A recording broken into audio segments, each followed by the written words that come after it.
आज त्रिच जो बिहार बोर्ड के अनुसार इससे 5 नंबर का भी पूछ सकता है। जैसे कि 10th में हम लोग पढ़े थे ना, एक बिस्मिल्लाह खां वाला, बिस्मिल्लाह खां वाला जो पढ़े थे उसमें आया था कि बिस्मिल्लाह खां का वर्णन करें। तो इससे भी हो सकता है इसके ज़्यादातर पिताजी, इसके पिताजी के बारे में वर्णन करने के लिए कह सकता है। समझना है कि त्रिच क्वेश्चन पूछता है कि त्रिच क्या है, समझो। ये त्रिच जो है ना, ये त्रिच शब्द इसमें बताता है कि हमारे घरों में जो छिपकली नहीं होता, हाँ, उस छिपकली, और ठेठ में उसे गिरगिट भी कहते हैं। ठेठ में उसे क्या कहते हैं? गिरगिट। मतलब उसी का आकार का जंगल में पाए जाने वाला जीव होता है जिसे क्या कहा जाता है? त्रिच। तो त्रिच के बारे में लेखक बताते हैं, यानी लेखक जो है, लेखक कौन है? उदय प्रकाश। और इसका जन्म हुआ था सीतापुर अनंतपुर यानी मध्य प्रदेश MP। लेखक जो है, ये बताने के पीछे लेखक का यह हादसा है कि जब लेखक का जन्म हुआ था तो जन्म के 2-4 वर्ष बाद इसके सपने में आता था। ये त्रिच क्या आता था कि उसके सपने में हमेशा बार बार आता था, और जब वह सपने में ये त्रिच आता था तो वह जोर से, यानी लेखक को जब सपने में काटने के लिए दौड़ता था, त्रिच जाता था, तो लेखक उससे भागने के लिए जोर से चिल्लाता था। क्या करता था लेखक? जोर से चिल्लाने लगता था, जिसके कारण कहा जाता है कि लेखक का सबसे बड़ा अस्त्र क्या है? उसकी आवाज है। यही काटने जब जोर से चिल्लाने लगता था तब उसकी माँ, यानी लेखक की माँ उसको जाकर उसको जगा देते थे, तब वह मतलब कि सपने से बाहर आते थे, तब वह आवाज को चिल्लाना बंद करते थे। तो पहला नंबर का क्वेश्चन है कि त्रिच क्या है, तो तुम ये लेखक बताए हैं, लेखक स्वयं लिखे हैं कि त्रिच एक जंगली विषैला जीव है।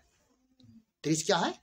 एक जंगली विषैला जीव है। ये एक तरफ से जंगल में पालता है, जिसमें काले नाग से भी 100 गुना, हमारे क्षेत्र में सबसे ज्यादा जहरीला जीव क्या है? सांप में तो काला नाग, लेकिन उससे भी लेखक बता रहा है उससे काले नाग से भी ज्यादा 100 गुना, कितना गुना? 100 गुना जहर किसमें पालता? त्रिच में। त्रिच में पालता है। और लेखक बताया कि त्रिच जब किसी व्यक्ति को देख लेता है तो उस व्यक्ति का पीछा तब तक करता है जब तक उसका अपना शिकार बना ले। यानी पूरा अगर कोई व्यक्ति को अगर त्रिच देख ले तो उस व्यक्ति पृथ्वी के चारों ओर भागते भागते कहीं चल जाए, लेकिन जब तक उसको डसेगा नहीं या काटेगा नहीं तब तक त्रिच उसका पीछा नहीं छोड़ता। त्रिच तो समझ गया कि त्रिच जो है छिपकली हम हमारे घर में जो पालता उसके लिए बताया है, लेकिन यह त्रिच जो है कभी ऐसा रिपोर्ट नहीं आया कि हमारे घर में जो छिपकली होता है वह कभी अभी तक किसी को काटा है, ऐसा रिपोर्ट कभी नहीं मिला। लेकिन ये भी बहुत जहरीला होता है, याद रखना। तो लेखक बताता है कि इस कहानी की शुरुआत करते हैं कि लेखक कहते हैं कि ये जो है हमारे पिताजी और हमारे बारे में, ये कहानी किसके बारे में है? यानी पिताजी और उसके बारे में है कि एक घर का जो विडंबना होता है वही विडंबना पर पूरी आधारित है कि दुनिया समाज में जीने के लिए वो लेखक क्या क्या किए उसके पिताजी, उसी के बदौलत जो घटना घटा वही घटना के पश्चात ये त्रिच नाम पड़ा। और इस त्रिच के माध्यम से ये त्रिच इस क्वेश्चन पूछता है कि त्रिच इस कहानी में क्या बनकर रहा है? सिर्फ जादुई यथार्थ बनकर है। क्या है? जादुई यथार्थ बनकर रह गई है। अब इसमें इसीलिए है ये जो त्रिच शब्द है ना, त्रिच लेखक बताना चाहता है कि आज जो वर्तमान स्थिति में हमारे देश में चल रहा है, स्वार्थी और हिंसक लोग जो शहर में रहते हैं, ग्रामीण में नहीं, जो शहर में स्वार्थी और हिंसक लोग हैं, उसके आधार पर जो विडंबना हुआ वही विडंबना को लेखक क्या देती हैं? त्रिच। उसके पिताजी के साथ जो घटना घटा यही बारे में वर्णन कर रहे हैं, और लास्ट में पता चलेगा इस त्रिच के माध्यम से किसको लेखक बताना चाहता था।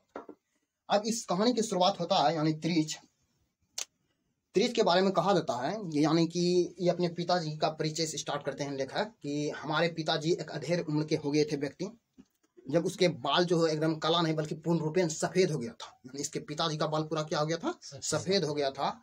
तब यह, और हमारे घर पर मुकदमा चल रहा था। लेखक बोलते हैं हमारे घर पर मुकदमा चल रहा था, हमारे घर में कमाने वाला कोई नहीं था और हम पढ़ने के लिए शहर में रहते थे। लेकिन एक दिन की बात है, जब हमारे टीचर हमसे फी की बात की तो मैंने अपनी माँ को बताया और माँ हमारे पिताजी को बताए फी के बारे में। तो उस समय हमारी घर की स्थिति बहुत ही दयनीय थी। लेखक बता रहे हैं हमारी घर की स्थिति बहुत ही दयनीय थी, और इस दयनीय स्थिति के कारण उस समय हमारे घर में एक तरफ से नहीं कहता पानी पीने के लिए गिलास भी नहीं था, लोटे से ही सब पानी पी रहे थे। इस स्थिति में उसके पिताजी में एक गुण था उसके पिताजी में कि वो उसके पिताजी यहाँ लिख दिए हैं, उसके पिताजी कम बोलते थे लेकिन ज्यादा सोचते थे।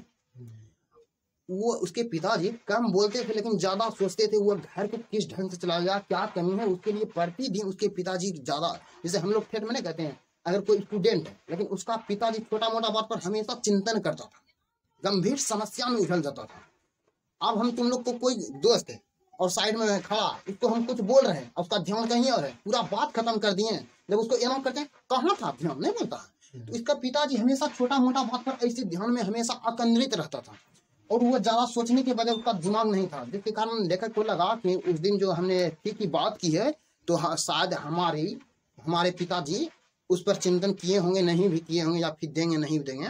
तो लेकिन जब सुबह हुआ तो लेखक को एक पिताजी द्वारा ही एक चिट्ठी प्रस्तुत किया गया और उस चिट्ठी में हमारे अंकल साहब, जो अंकल साहब है, अंकल साहब तो नहीं लिखे हैं, सुन लो कि वो जो अंकल साहब है, अंकल साहब शहर में ही रहते थे और जब शहर में रहते थे तो उसके अंकल जी का चिट्ठी दिया और अंकल जी का पता था उसमें, और हम अंकल जी के पास गए और वहीं हमारे अंकल जी हमें 300 रुपया दिया। बैठ जा। हमारे अंकल जी मतलब 300 रुपया दिया जब, तो उससे खाना खिलाया, फिर वहाँ से हम चले गए हैं। लेकिन फिर जिस तरह हमारे पिताजी, हम अपने पिताजी को मानते थे कि अगर हमारे पिताजी हैं तो हमारे घर पर कोई समस्या नहीं आने देता था। उसके पिताजी का गांव का नाम था, उसके पिताजी का गांव का नाम था क्या, बघोली था।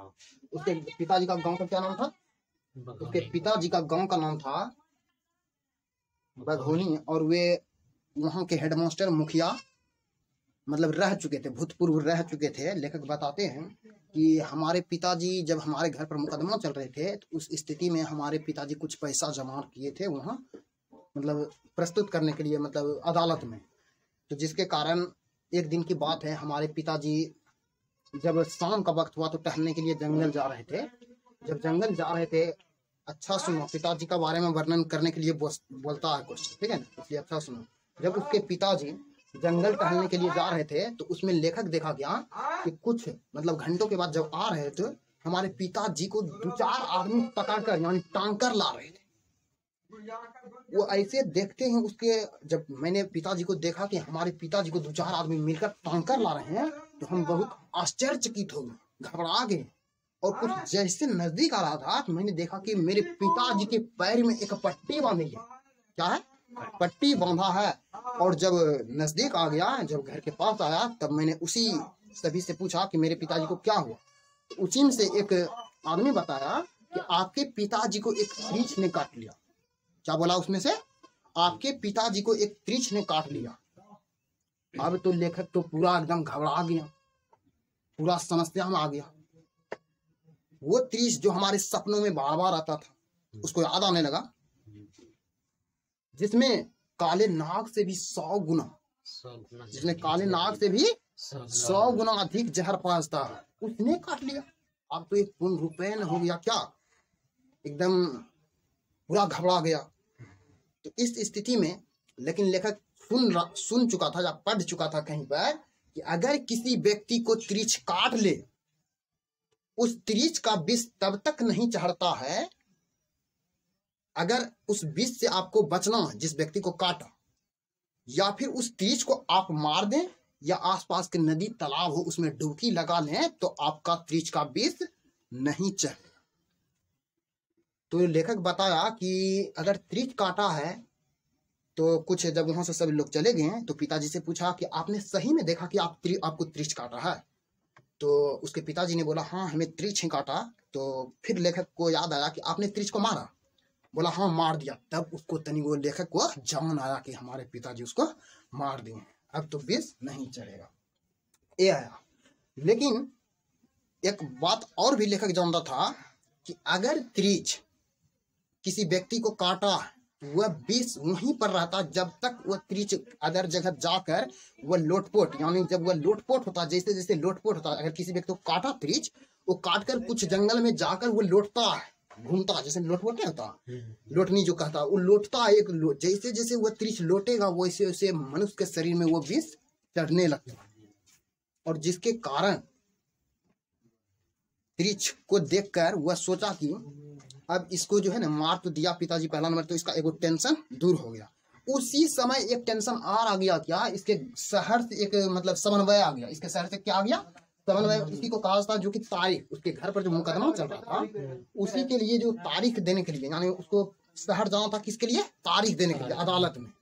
तो आ गया था। अब तो टेंशन एक है कि हमारे पिताजी को 30 पहले काटा, तो उसका रात भर टेंशन रहा, रात भर कोई अच्छी से नींद नहीं ले पाया उसके परिवार का आदमी।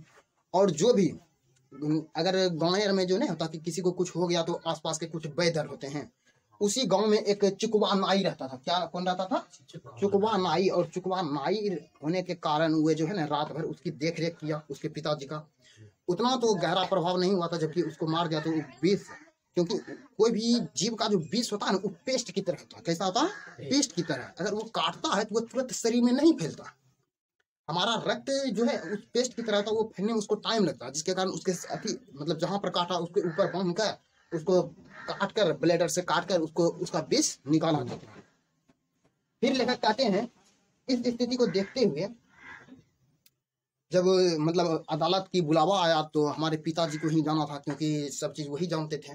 तो इस स्थिति में जब रात भर रहे पिताजी और सुबह हुए, तो सुबह मतलब उस समय जो बस और चलता था टाइम टेबल पर नहीं था, शाम आया था, शाम और चल जाता, जिसके कारण फिर तारीख को अगले साल हो जाता है, जिसके कारण हमारे पिताजी पुनः सुबह जगे। और सुबह मतलब कि रात भर तो सोए नहीं अच्छा से, लेकिन किसी तरह जगे और जागकर वहां से फिर क्या अपने अदालत के लिए निकल गए, शहर जाने वाले थे। अब यहाँ पर लेखक ये कहता है कि जब हमारे पिताजी काटा तो फिर भी जब सुबह हुआ तो वो अपने शहर की ओर अदालत के लिए रवाना होने लगे। तो उसके घर से 2 किलोमीटर, उसके घर से 2 किलोमीटर दूर पर क्या था, सड़क था। वही सड़क की स्थिति के लिए जब इसके पिताजी जा रहे थे तो गांव के आसपास का नहीं होता ट्रैक्टर है, उसी ट्रैक्टर से और भी आदमी उसके गांव का जा रहा था। शायद वह आदमी इसको पहचान रहा था। जब पहचान रहा था तो इस स्थिति में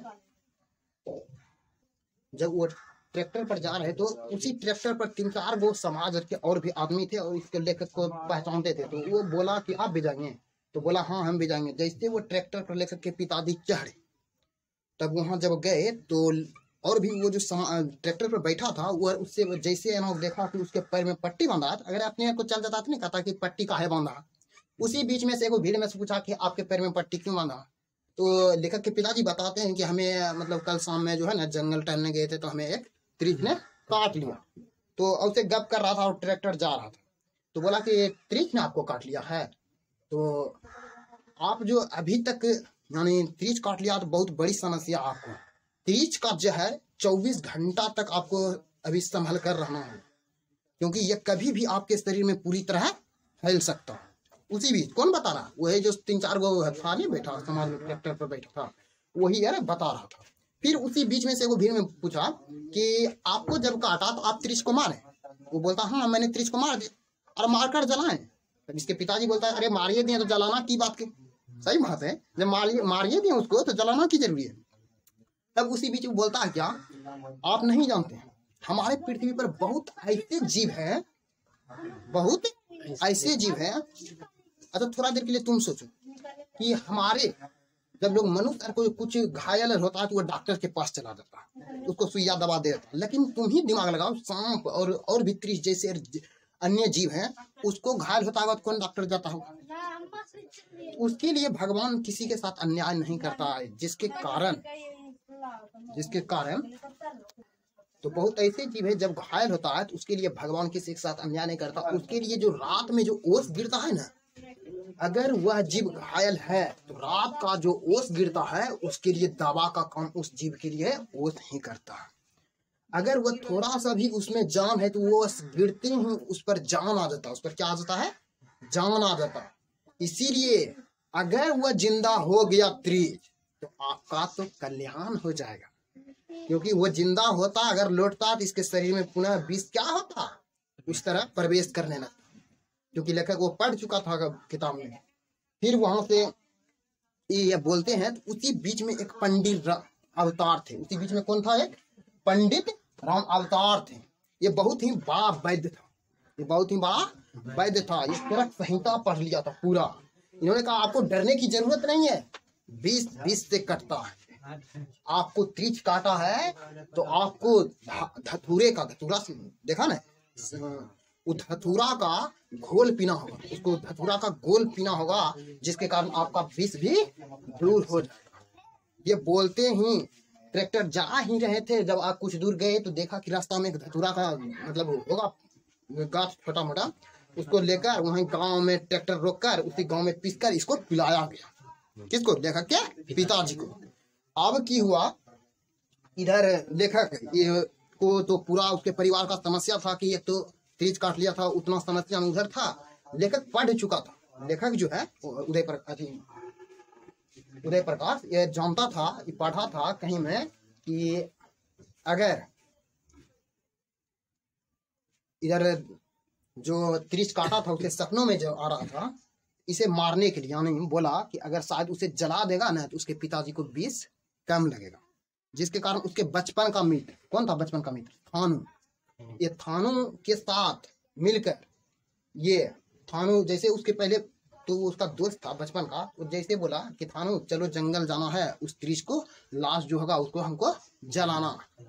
ये ऐसा जैसे थानू को बोलता है, थानू की बोलता है पगला गया कि उतना बड़ा जंगल में हम कहाँ खोजेंगे त्रिच को।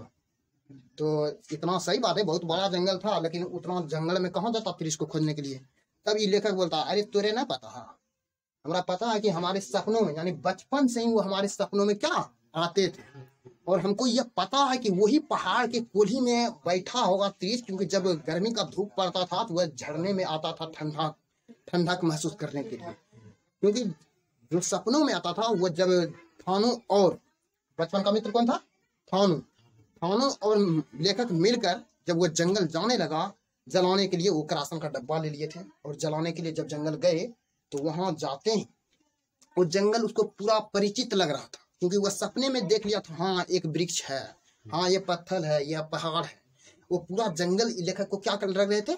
परिचित लग रहे थे। और वहां गए, जैसे देखा कि हाँ उसी पत्थर पर त्रिच जो है ना मारा पड़ा, तुरंत वो डब्बा से तेल निकाला और उस पर ढालकर उसे जला दिया। तब उस दिन तो लेखक को एक तो हो गया कि मेरे पिताजी को पहला नंबर तो अब विष नहीं लगेगा। दूसरा कंडीशन क्या बताया कि जो सपना हमको बचपन से आता था वह सपनों में अब ये डरावना दृश्य कभी आएगा नहीं। उस दिन लेखक पूर्ण रूप में दो चीज को खत्म कर दिया। अब वहां बात क्या होता है कि जब लेखक फिर बताते हैं, हमारे पिताजी एक कहानी के रूप में प्रस्तुत करते हैं ये लेखक कि हमारे पिताजी कभी भी शहर जाने के लिए चाहते नहीं थे। एक दिन की बात बताते हैं, ये अलग है इस कहानी से हटकर, कि इस पिताजी के बारे में है। वो हमारे पिताजी कभी शहर जाने नहीं चाहते थे, लेकिन एक दिन हमारे परिवार के सभी सदस्य उसको बलजोबड़ी जब कह रहे थे शहर जाने के लिए, तब हमारे पिताजी किया, ये अभी यहाँ से हटका दी है कहानी को, ठीक है ना। जो अभी ट्रैक्टर पर जा रहा है, सफर कर रहा है, तो वहां से हटका कर पहले उसके बारे में बताएं, उसके पिताजी के बारे में, क्योंकि इस पर आता है नोट लिखने के लिए। तो हमारे परिवार के सदस्य जो है ना सभी मिलकर हमारे पिताजी को बोला कि आपको शहर जाना होगा, लेकिन हमारे पिताजी ने वो गांव के हर एक गली का नाम जानता था, लेकिन शहर वो कभी जाना नहीं चाहता था।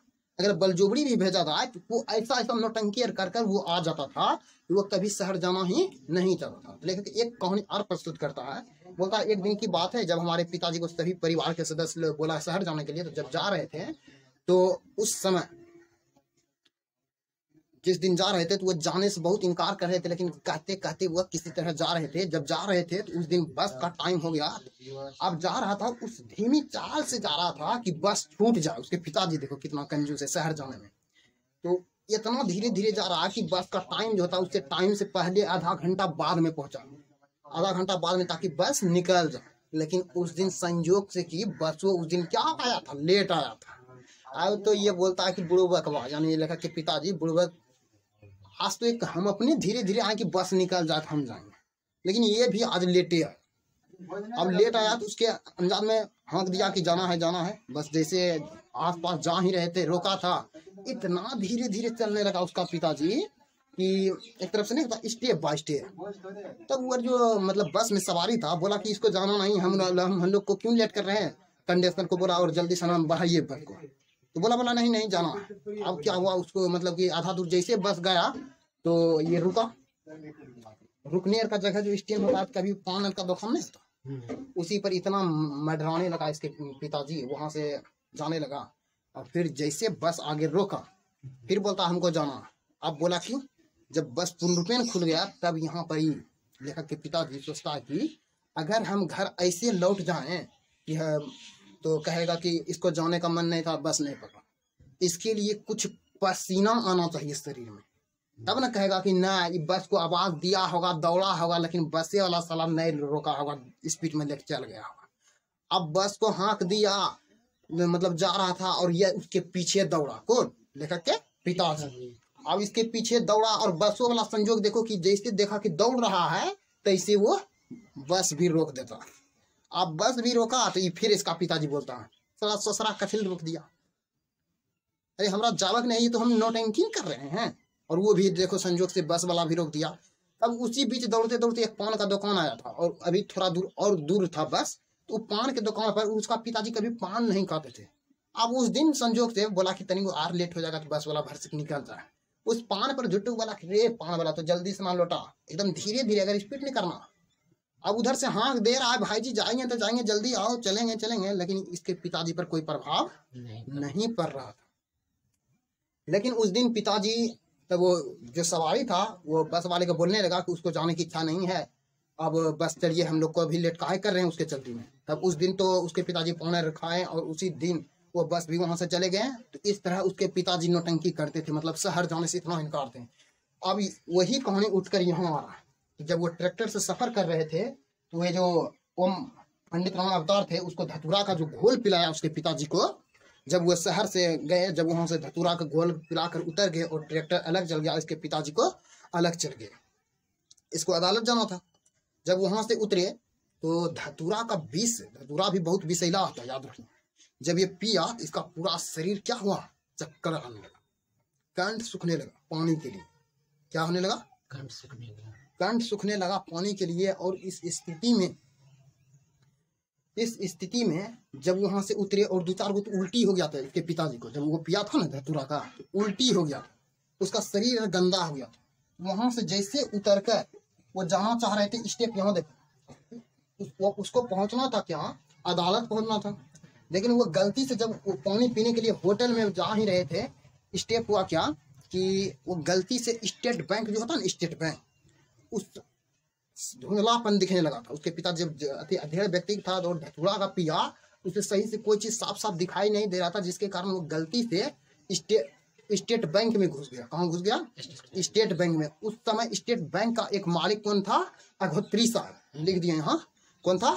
अधोत्री साहब। और अधोत्री साहब वो अपने मतलब कागजात में इतना व्यस्त था, करोड़ों का लाखों का प्रॉपर्टी पर इतना मतलब साइन कर रहा था, उसमें एक बार भी नजर नहीं उठाया। और लिखते लिखते कुछ समय जैसे उसके पिताजी गेट, वही स्टेट बैंक के गेट के पास, पूरा शरीर गंदा था क्योंकि उल्टियर हो गया था, वो धतूरा का पिया था, तो जिसके कारण उसके गेट जैसे खुलता अंदर जाता है, तो वो जो अधोत्री साहब था वो लिखते लिखते अनजान नजर जैसे पड़ा तो देखा कि कोई एकदम नहीं होता गंदा व्यक्ति आ गया, पैसा लुटने वाला, कुछ हाथ में सामान था, तो पैसा के लिए जो देने के लिए अदालत में आया था।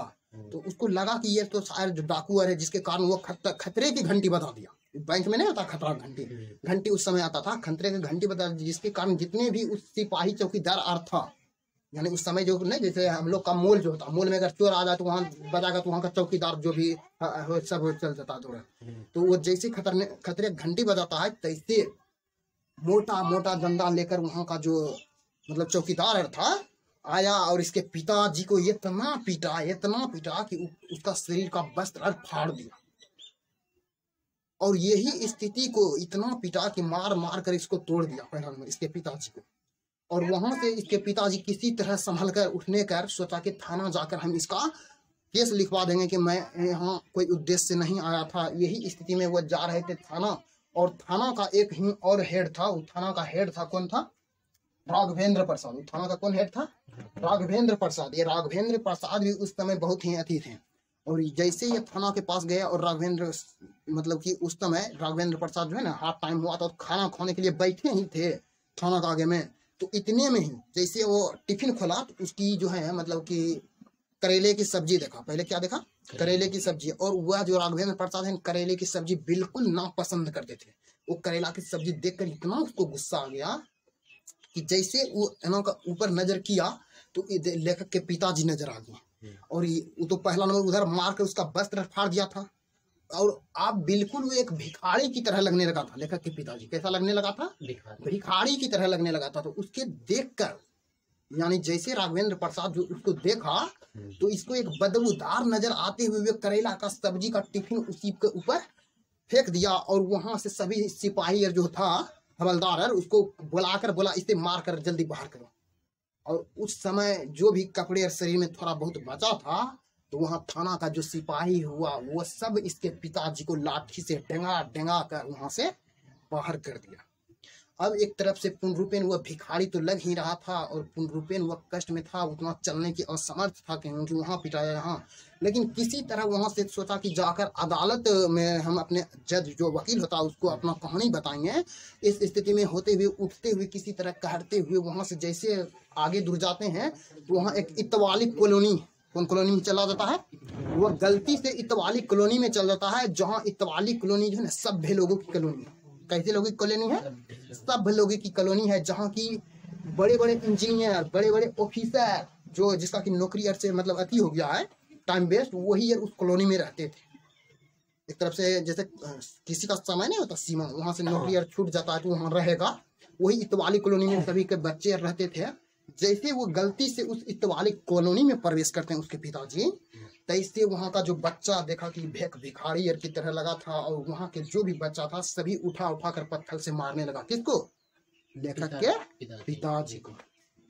इस तरह उसके पिताजी को मारते मारते एक तरफ से लास्ट में एक कॉलोनी का बच्चा एक अधवर लिया। लेखक बोल रहे हैं कि लास्ट स्टेप में हुआ कि एक बच्चा कॉलोनी का लिया एक ईटा और हमारे पिताजी को इतना जोर से मारा कि हमारे पिताजी को सिर पर लगा और सिर हमारे पिताजी को फट गया और वहीं पर हमारे पिताजी क्या हुए? बेहोश हो गए और वहां से कुछ दूरी पर जाकर बेहोश हुए थे और एक होटल के सामने आकर हमारे पिताजी बेहोश हो गए। लेकिन होटल का आदमी का नाम था सरताज। ऐसे वो सोचता था कि इस व्यक्ति को हम क्या कर दें, मतलब मूर्छा से जगा सकते थे, इसको हॉस्पिटल ले जा सकते थे। ये होटल का आदमी सोच ही रहा था, लेकिन वह होटल का आदमी भी विवश होकर उसको पानी मूर्छा से नहीं जगाया। इसीलिए नहीं जगाया क्योंकि वे जानते थे अगर शायद इसकी मृत्यु होता तो वो जो बड़े कॉलोनियर का आदमी था उस पर अगर केस भी करेगा तो इस पर कोई फर्क नहीं पड़ेगा। ये जिसके कारण सोचा कि हम ही फंस जाएगा, हमारे होटल के सामने मरेगा तो हम ही फंस जाएंगे कि यही हमारा, जिसके कारण हम भी चाहते हुए भी हम उसका हेल्प नहीं किया और वहाँ से होटल वाला भी बंद कर दिया दरवाजा और वहाँ से चले गए। और कुछ मतलब घंटे के बाद उसकी लेखक के पिताजी की वहीं होटल के सामने उसके पिताजी की मृत्यु हो जाती है। और एक अनजान लाश, एक अनजान सब जानकर जब पुलिस स्टेशन वाला आते हैं उसे लेकर चले जाते हैं। जब अनजान लाश समझकर वहां से उठाते हैं तो इतने में किसी तरह लेखक को घर पर सूचना जाता है कि आप मतलब एक आदमी मर गया है। वो इसीलिए वो अदालत जाकर यही बताना चाहते थे कि हम कोई भिखारी नहीं, हम कोई डकैती हैं। वो जो थाना, इसलिए उसके पिताजी जा रहे थे और अदालत यानी थाना और कहाँ गया था, स्टेट बैंक, इसीलिए वो वहाँ जा रहे थे। वो बताना चाहते थे कि हम कोई चोर डकैती भिखारी नहीं है, बल्कि हम क्या हैं, एक बघेली गांव का मुखिया है, हेडमास्टर हैं, भूतपूर्व रह चुके हैं। यही बताना चाहता था, लेकिन कोई उसकी बात पर ध्यान नहीं दिया और उसे पूरी तरह पिटाई कर दी थी। इस तरह जब अनजान सब पड़ा और पुलिस स्टेशन के माध्यम से जब उसके घर पर पहुंचा फोन कि आपके पिताजी मर गए, तो लेखक वहां आया और ये सारी घटना जो है ना वो होटल के आदमी बताता। किसको? लेखक को। और यह घटना सुनकर लेखक जब अपने पिताजी के शव को लेकर जलाने जाता है, लेखक के पिताजी को शव को कहाँ करता है, यानी जलाने के लिए जाता है। तो वह जलाने के लिए जब जाता है तो लेखक को याद आता है जलाने के लिए। जब पिताजी उसके लेके जाते हैं शव को, तब लेखक को याद आता है कि मैं इस त्रिश के अड्डे को बचपन से ही जानता था। उसके सपनों में आता था, मैं इस त्रिश के अड्डे को बचपन से जानता था, लेकिन मैंने कभी आकर मारने की कोशिश नहीं की थी।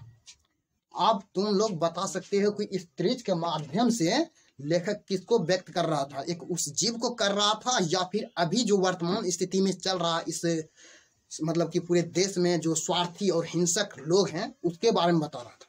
तो मेन रूप से ये त्रिच के माध्यम से जो स्वार्थी और हिंसक जो उसके पिताजी को ने देखा कि जब एक बार इसको देख लेता है, इसके शुरू में बताए थे कि त्रिच जब एक बार किसी को नजर त्रिच पर पड़ जाए किसी व्यक्ति पर, उसका पीछा तब तक नहीं छोड़ता जब तक उसे मार न दे। तो वही घटना नहीं हुआ कि ये बन गया, मतलब क्या, इसके पिताजी जानवर बन गया और ये जो स्वार्थी लोग था थानेदार राघवेंद्र अग्निहोत्री साहब, ये त्रिच का कार्य किया और त्रिच के भांति उस सबको देखा, इसके पिताजी को जैसे देखा और त्रिच के भांति मतलब एक तरफ से डसने का काम किया, एक तरफ से मारा, वहां भी थाना गया वहां भी मारा। इस तरह कहानी का आपका अंत होता है। ठीक, आप क्वेश्चन आंसर देखते हैं। क्वेश्चन आंसर है पहला, अब पिताजी के बारे में कहेगा वर्णन, नहीं बता सकता।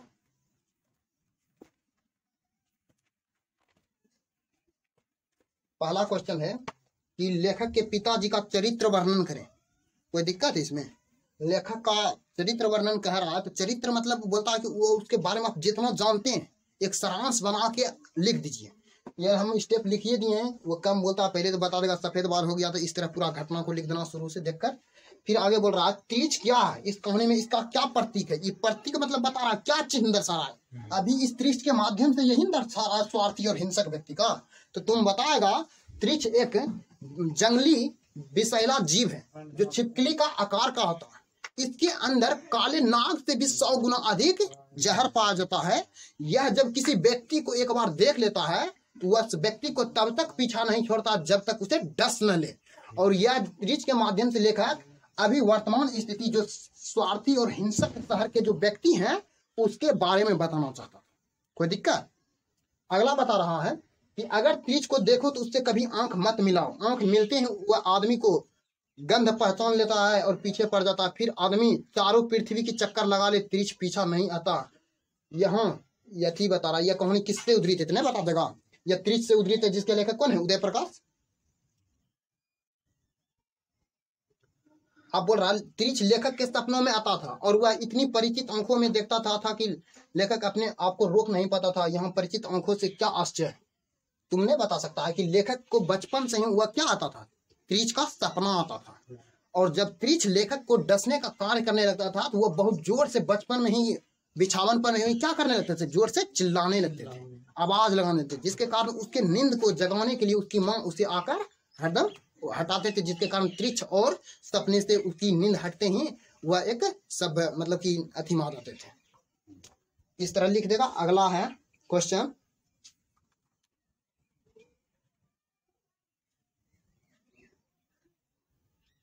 अब बोल रहा त्रिच को जलाने पर लेखक को पूरा जंगल परिचित क्यों लगता था? तुम बताएगा कि त्रिच को जब अपने बचपन का मित्र थानों को लेकर जंगल गए थे तो उस समय इसीलिए उसको पूरा जंगल परिचित लगता था क्योंकि उसको बचपन से ही त्रिच का सपना उसके चारों ओर में आते थे हमेशा। अगला क्वेश्चन है,